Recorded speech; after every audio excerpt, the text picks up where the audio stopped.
Hey there, everybody. Grant Diggles with Health Professionals Alliance, and I am your host of the Real Docs Show, where we talk with real doctors, we talk about real topics, and we spotlight real solutions. If you're an independent practice in medical or dental, and you want to protect your independence, HPA has a message for you. Don't get consolidated. Instead, join the HPA family with other independent practices and groups across the country in both medical and dental. Protect your independence, control your patient care, thrive in the market, and build your wealth. If you want to be a part of this exciting model that's sweeping across the nation, you can visit www.hpamembers.com. If you're interested in reaching out to us, we make this easy. Below each of our episodes on YouTube, in the description box, there is a link that will take you to an indication of interest form to set up a 30-minute meeting with us so we can talk about those value propositions with you and find out if HPA is a great fit.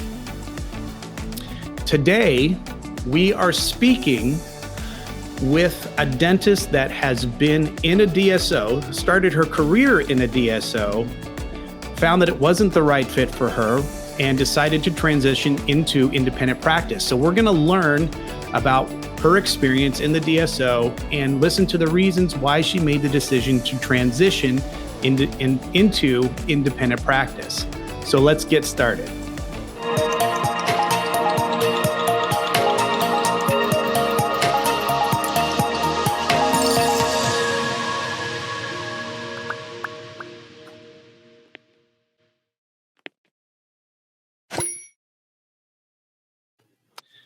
So my guest today is Dr. Taeyoung Kim of Tualatin Dental Care.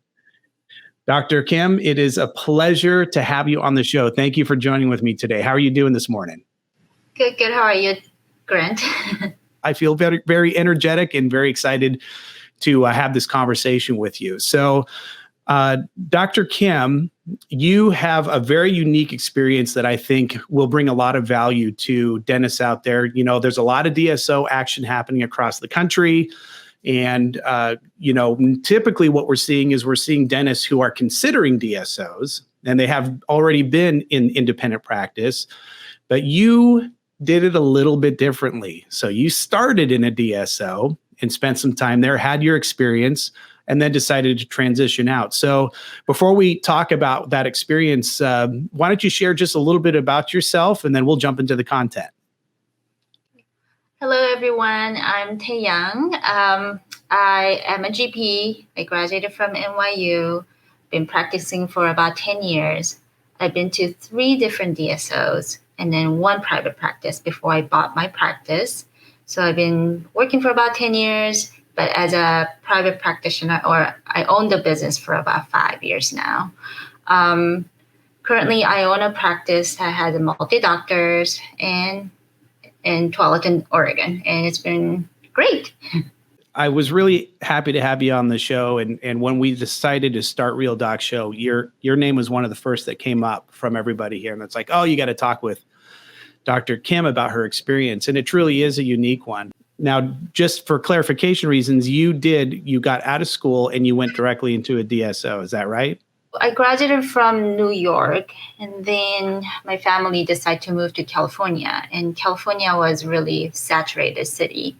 So as a new grad, there was no other choice but to go for DSO because there's no other jobs available.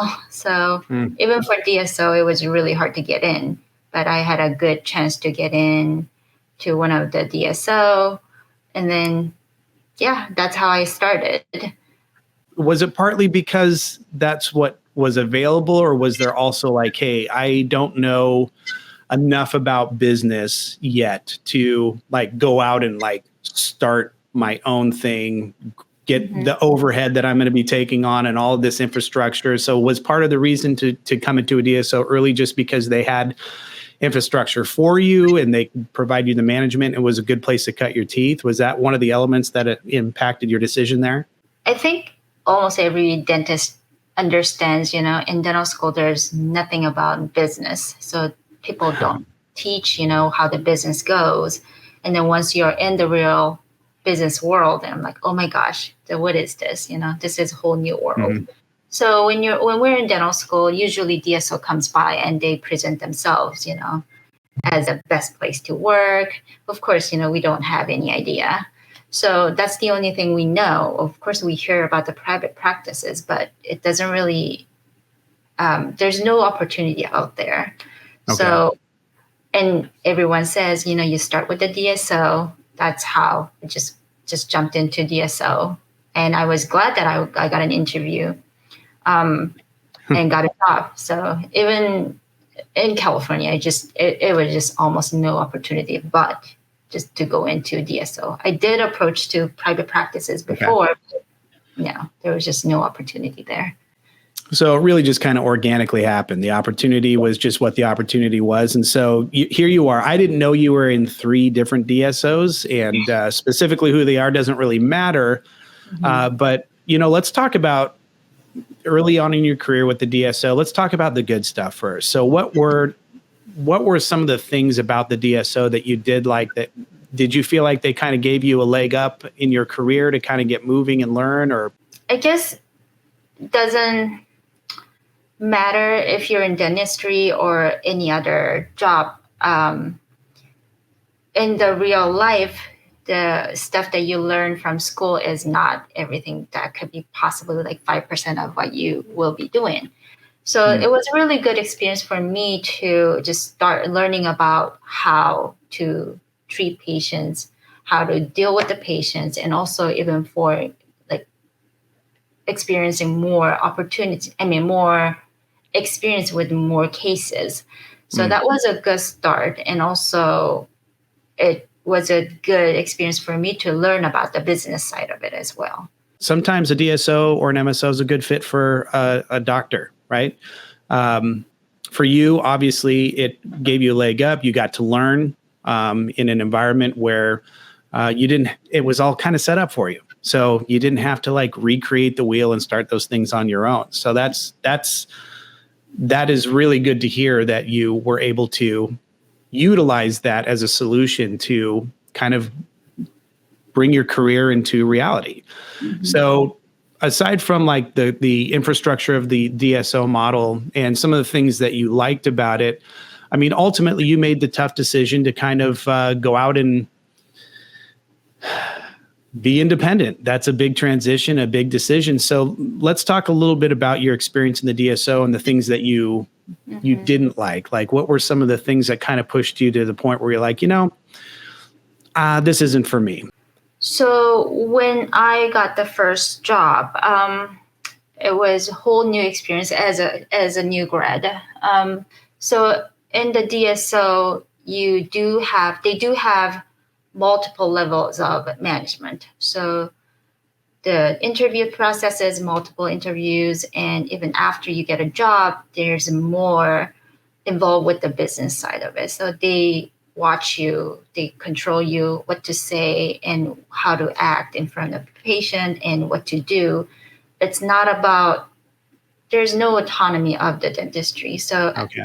As a dentist, so they set up as step by step, so that they can follow whatever the steps that they already set up for you.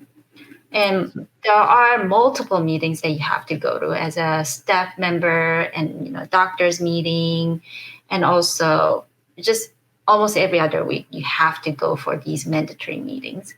And so in California, I did stay with this DSO. I would call it as DSO A. And there was one owner doctor there who you would think, it will be a lot of learning experience from the owner doctor, but it wasn't really good. I guess I learned how to be a real dentist, how to be a real practitioner, like for patients, not for money. So since there's multiple management levels, they usually go for dollar sign, not for the patient care. And also there are specialties that they set up for the days that they can come by, which is once a month. So there are a lot of specialty procedures that we're not supposed to do. So especially root canals and extractions, even if it is simple extractions or root canals, still we cannot really do it. Implants, of course, you cannot do it either. So there's no extension of your skills. Pretty much you just do restorations only every day. And also they push a lot of CEREC crowns. So even if, it is just simple fillings that, you can do, they push for the inlays and onlays. So, and they do have a system that, there's a ranking system. It shows you like which dentist did the most and which dentist is not really following. Really? Yes. Wow. And also like a production ranking system? Yes. There are ranking system for office and also regional and also national. So usually, you can see who's winning or who is in that. And you get the awards, and I've gotten some awards, but it's just yes. So pretty much, you can't really do much. So also, there are supplies that you can only use because they are in tight budget. So you cannot order certain things. So even though the composite is like not looking good and it's really set already, you cannot even put it into the prep itself. Still, you cannot really change them. So there's a lot of limitation. So after the first experience, and I did move to Oregon, and I went to DSOB because DSOB. So DSOB hired me because I got referred by DSOA's specialist. And then I got, again, it was the same thing. There was multiple levels of it management. And so, yes, it's the same thing. Lots of limitations, specialty procedures you cannot do. And also DSOB does not have the opportunity to own the part of the office. Okay. And then, so DSOA in Oregon approached me back, and then they were offering me to be an owner doctor. So I moved back to DSOA in Oregon. All these limitations was giving me the thoughts that, I cannot really grow.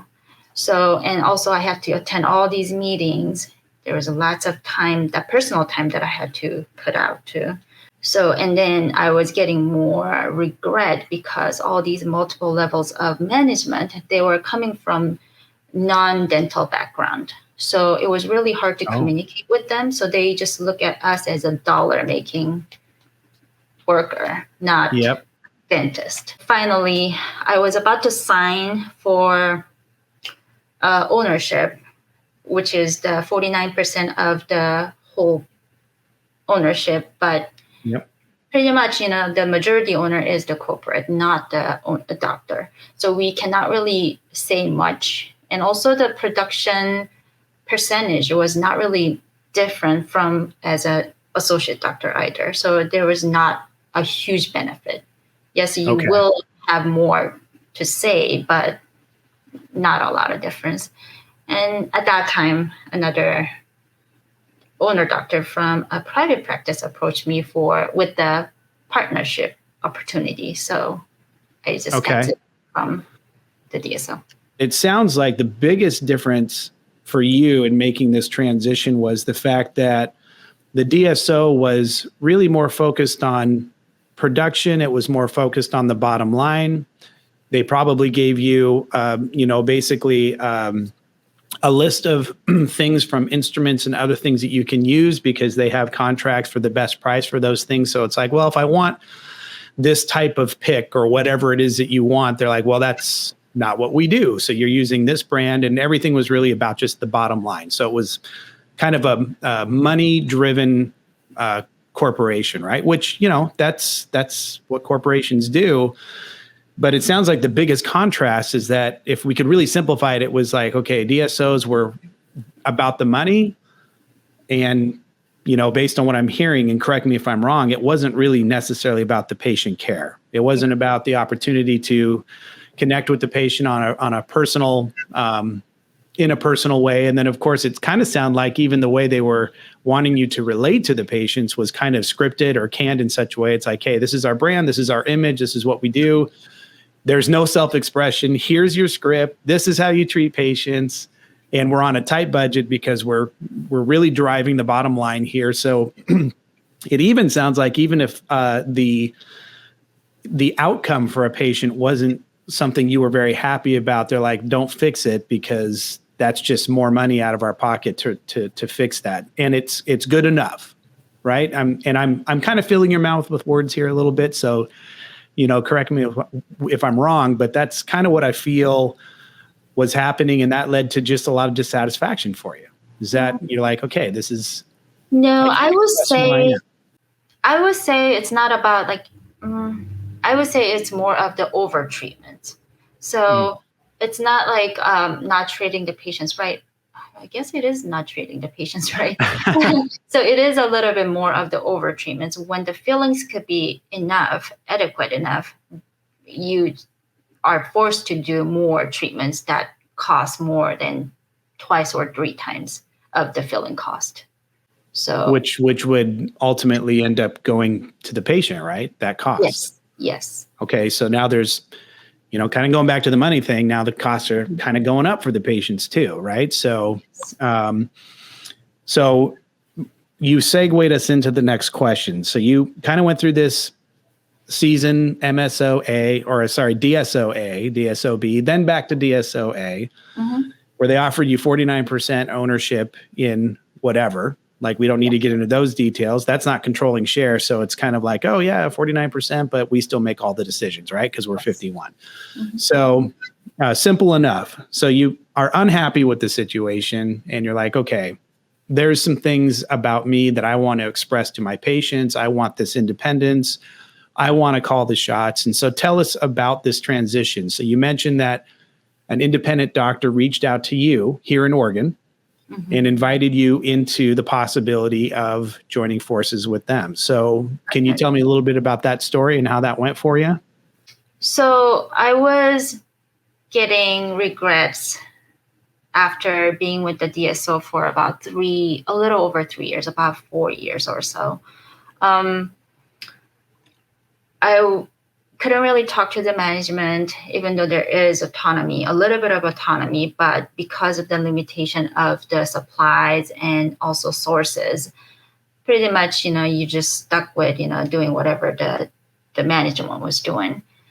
And then this private practitioner, he approached to me and then said, okay, why don't you just come over and then we'll talk about 50% ownership, which is partnership. Okay. So yes, so of course, there's more opportunity. I can do all other procedures that I never done, which is implants and more root canals and crowns. I mean, crowns, yes, but root canals and extractions. So it was just no brainer. I just had to go for it. And so you just listed off a round of different procedure types. So you not only got into something where you had a true partnership, where you could call the shots with your true partner, but the other thing, it sounds like, by getting out of the DSO, it allowed you the autonomy and the freedom to start expanding your craft, right? So you weren't just pigeonholed into like, okay, Dr. Kim, you're in the DSO, this is what we need you to do, and that's it. And now, being an independent practice, you are like able to do other procedures, things that really represent the full scope of your practice, right? So now, did you find that one of the questions I really want to know is, like, on a scale of 1 to 10, if I can say it this way, what was your happiness in the DSO on a scale of 1 to 10 versus getting into private practice? And what was your happiness on a scale of 1 to 10 in private practice? I would say right away it was 7, but it was totally different setting. So I still had to learn about how the private practice runs. So it was more of my work as well. And also I had to learn a lot of other procedures that I haven't been doing. So it was stress, but it was happy stress. Okay. And that was in on the private side? Yes. Okay. in contrast from the DSO to private practice now, how do you feel that you've changed in how you relate to the patients in private practice? So what were the things, obviously it was scripted on the DSO side, but how do you work with your patients now? Like how are you creating that culture and the value in connecting with your patients each day? The reason that I moved to private practice, of course, there were more autonomy in there. And also I can do whatever I like to do. In dentistry, there's a lot of different field that I never noticed in dental school. Okay. So you can do a lot of stuff in in the private practice, and you can, of course, you got to be responsible for it, but at least you can help the patients a little bit better, not like limiting to crown inlay onlys. You can do, if the patient comes in with the infection, you start the root canal or extraction, whatever that needs to be done, instead of waiting for that specialist to come in, which is a month away from that day. Of course, the patient's not going to be happy because they're swollen this way, but they still have to wait for the specialist to come in. Yep. You have right away, you can fix the problem for the patient, and there is a connection with the patients. You do have a long-term relationship with the patients. In DSO, the long-term relationship it's really hard to achieve. It's just really rare. So yeah, that's a huge difference right there. So as a new grad, of course, only the DSO is the option out there. It's really good opportunity to learn what not to do. And also that settled in myself that, how to do business side of dentistry as well. Yep. I didn't learn anything about insurance or the actual money part of it, but I've learned how to talk to patients so that the patient can understand, because all these DSOs, they studied about it so for a long time, what makes sense for the patients, that was already set up. So I've learned a lot about those. I've used that even after I got out of the DSO for a while, but now it's more mingled into the DSO way, and also my own own experience altogether. So there's not much of trouble talking to patients. The way that you're framing this scenario in your life seems like, number one, it made a lot of sense for you, right? Just logical sense. You got an opportunity to cut your teeth in a lot of different ways. So let's flip that around. I'm just going to ask you a question on this and get your opinion. So let's take a different scenario here. And we have a dentist that's been in independent practice for years, right? Now you've kind of described DSOs pretty well. So an independent dentist making a decision to be independent and then go into a DSO, maybe they don't know because they haven't been there before like you have, right? But what, in your opinion, would motivate an independent dentist to entertain the idea of going into a DSO? After practicing for an owner doctor for about 5 years, I've had lots of stress. It is just unavoidable. But let's say I'm a little older, and if I'm thinking about maybe going back to DSO, the good opportunity would be, again, the staff, they're given to you. So you don't have to look for the staff. And also there's marketing out there that they do, which is not really geared towards your own practice. So it's usually whole region or whole national marketing, which is not really specific to your office. But still there, the marketing's there. So you can still get patients out there. And also, I guess you can hang out with other doctors, which, has meetings that you have to go to. So if you like those, yes, that is a good part of it.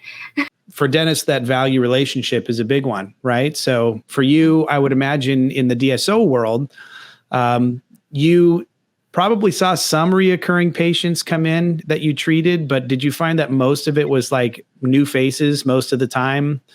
And so it was difficult to build those relationships, because I would imagine with your independent practice, you're probably seeing people on the regular, right? Families, their kids, you have an opportunity to build a relationship. And did you see that contrast happen with DSOs, where it was just like, okay, here's your next patient, and you're like, hi, I don't know you, and I'm going to be in your mouth now for an hour, versus independent practice, where you have a chance to build relationships with your patients. Am I getting that right, or Yes. am I missing that? So the DSO offices, they usually advertise for certain dollars, cleaning, exam, x-rays. So the patient comes in, usually they look at you like, okay, I'm getting these with this much dollars. That's what usually you get. So the relationship from the get-go is not really there. They are not here to see me. They're here to see those covered, with the certain dollars. But with the private practice, with the patients, of course, you are there for a long time and you get the long-term relationship. But since they are coming in to see you, it's starting point is completely different. They do look at you differently. They don't look at you as how many dollars. They look at you like a doctor. I've been seeing a lot of patients for a long time, and some kids just grow up. They've been like so small. They were really small, and then now they're taller than me. They're off to college, and it's really sad at the same time, but it is just, I know whole family. Those are not really happening in DSO that much. Yes, it is possible if you are there for a long time, but the amount difference is, the number is huge difference. I love that you're on the show, because you're bringing like all this honest content. And I think a lot of dentists are going to relate to what you have to say, especially if they're in consideration of transitioning one way or the other, right? So one of the things I want to finish with here is, you started with a DSO, you went into private practice, and now, full disclosure here is you're actually one of the founding members of Health Professionals Alliance. So you're actually part of the HPA family with other dentists and physicians across the country, and yet you're still independent. So my question is why did you join HPA? You're already independent. You're already running a successful practice, and yet you still decided, with that in consideration, to jump in and become part of the HPA family. So would you share with the audience a little bit why, with all of that considered, why did you join HPA? What is it about the model that drew you in to be a part of this family? HPA is pretty much you're still your owner, and you can do whatever you like. You can keep doing whatever you want to do. And also you still get lots of discounts on, as if, you're in DSO. You are getting great benefits from multiple different services. And also, without even knowing, I got discounts from certain things. And I was like, oh. Well, that's nice. It was a nice surprise. And also, you can still talk to other doctors as if you're in DSO. I've got great referral to one of those course, and it was great course. And one of the founder member told me to go to that one. It was just eye-opening for me. It was just complete different view of the dentistry, and also lots of services like accounting, HR, and also the legal services, and and also the retirement plans, which I'm gonna probably sign up this weekend. So you get extra discounts as if you're in DSO. So you don't have to be limited by someone else, but at the same time, you can still get all these benefits. I appreciate that. And that really is the heart of HPA, is to, protect independence. We want to see physicians and dentists across the country controlling their patient care, controlling their practices, owning their practices themselves. We want to see independent practice perpetuated into the future. And there are a lot of services. I like that you said it's like, oh, I didn't even know that HPA could offer this to me, and that was a nice surprise. And so I really appreciate you sharing that part about why you're part of the HPA family. You have pearls of wisdom, and I'm trying to get them all out. So do you have any recommendations to the audience on what to look for on the DSO side, and if you might recommend HPA or not in whatever situation they might be? Mm-hmm. So if you're thinking about DSO, I want you to think about it again, what you do, what you like to do, and that can be limited.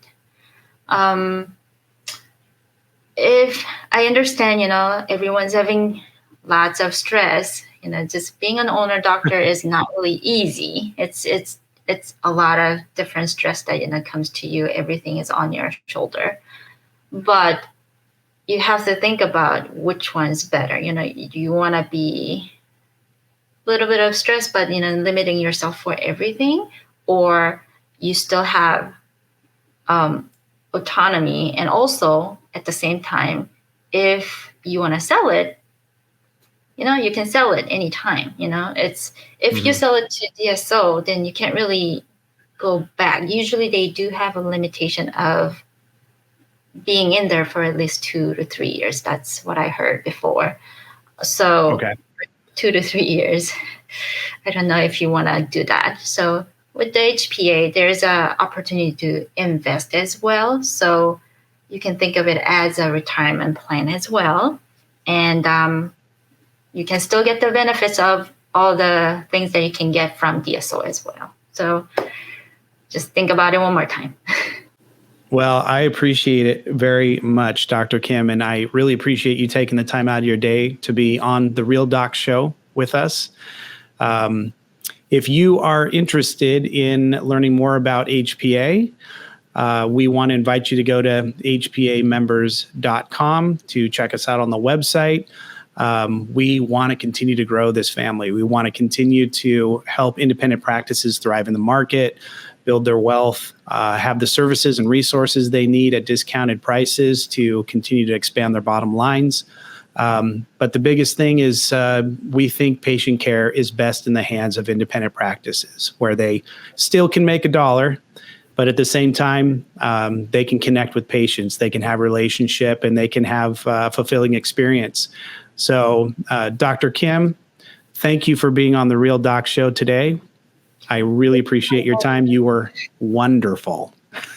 Thank you for inviting me.